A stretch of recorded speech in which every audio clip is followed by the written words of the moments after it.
அரசியல பேச மாட்டேன்றாரு. விஜய் என்ன சினிமா டயலாக் மாதிரி பேசுறாரு. விஜய் என்ன பஞ்ச் டயலாக் பேசுறாரு. விஜய் என்ன 10 நிமிஷம் தான் பேசுறாரு, 9 நிமிஷம் தான் பேசுறாரு. நான் எத்தனை நிமிஷம் பேசினா உங்களுக்கு என்ன சார்? ரொம்ப டிஸ்டர்பன்ஸ் ஆயிருக்காரா இந்த விமர்சனத்துல? டிஸ்டர்ப் இல்ல, ரொம்ப ரொம்ப ஆக்ரோஷமா பேசுறீங்க. நீங்க திருப்பி திருப்பி ப்ரோக் பண்றீங்க.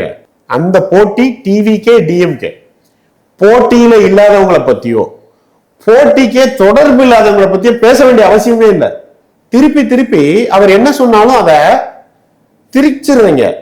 அதனாலதான் சொன்னாரு அவர் முக்கியமா மண்டையில உள்ள கொண்டைய மறைங்க ஃபர்ஸ்ட் மறு வச்சுக்கிட்டு மீடியா ரேடியா அப்படின்னுக்கிட்டு வந்து ஆளுக்கு ஒரு டைட்டில் வச்சுக்கிட்டு ஒரு மீடியால உட்காந்துக்கிட்டு ஏன் டிவிக்கு விமர்சனம் பண்றதுலயே உங்க காலத்தை கழிச்சுக்கிட்டு இருக்கீங்க? ஆனா நீங்க இப்படி சொல்றீங்க. திமுக சைட்ல இருந்து என்ன சொல்றாங்கன்னா, எங்களுக்கு ஊடக இது இல்லையே. இப்ப லாஸ்டா அந்த இளைஞர் நடி மாநாடு ஒன்று நடந்துச்சு, சரி, அதுல மீடியா போக்கஸ் இல்ல அப்படின்ற மாதிரி சொல்றாங்க. நீங்க ஆனா கேட்டா வந்து நீங்க இந்த வாரம் லாஸ்ட் 7 நாள்ல சன் டிவிலையோ இல்ல அவருடைய ஆதரவு டிவியோ இல்ல எந்த டிவினாலும் மெயின் ஸ்ட்ரீம்ல அந்த 7 மணிக்கு விவாதம் போடுவான்ல, அந்த விவாதத்தை வச்சு மட்டும் ஒரு ஊடகத்தை தீர்மானிக்க முடியாதுல்ல.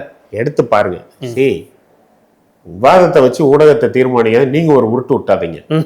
அதுல 5 பேர் உட்கார்ந்துருக்கான், தைரியமே இல்லாம அரசியல் விமர்சகர்கள்னு போட்டு திமுக காரன் உட்கார வச்சிருக்கான்.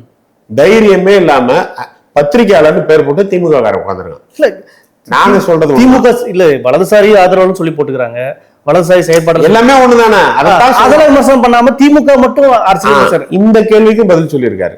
நான் எதை விமர்சனம் பண்ணும் எதை விமர்சனம் பண்ண கூடாது நீங்க என்கிட்ட சொல்லாதீங்க. 2 விஷயம் தான் இன்னைக்கு தமிழ்நாட்டில் நடந்துகிட்டு இருக்கு. ஒருத்தருக்கு போட்டி நடந்துகிட்டு இருக்கு.